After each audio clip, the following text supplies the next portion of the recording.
The 1920s weren't roaring at the Indianapolis Motor Speedway, they were revving. The speed started to increase over the first 2 decades. As cars gained speed, they had to lose some of their earlier features. In the beginning, it was stripped-down passenger cars. Now quickly you had factory-backed entries that were building purpose-built race cars. The idea behind the Speedway was to improve the competition against the European automotive industry. And by the 1920s, more American builders and teams found success with high-tech cars on the track. The big builder at that time was Harry Miller out of California.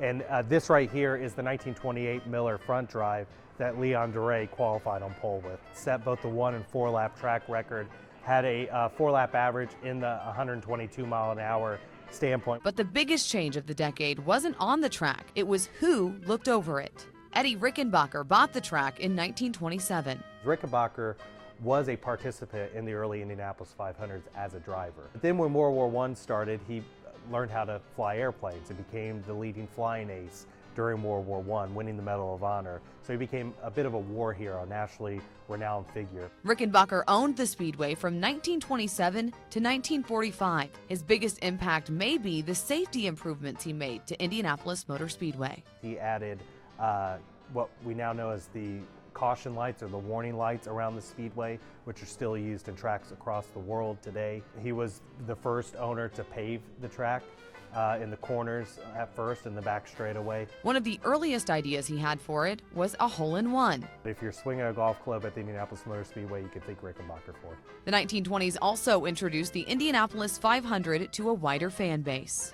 The 500 has a rich tradition of broadcasting it across the world nowadays, but that dates all the way back to 1922 with the first radio coverage of the race itself. Local stations in Indianapolis began providing race updates every few hours, a trend more stations around the country began to pick up on.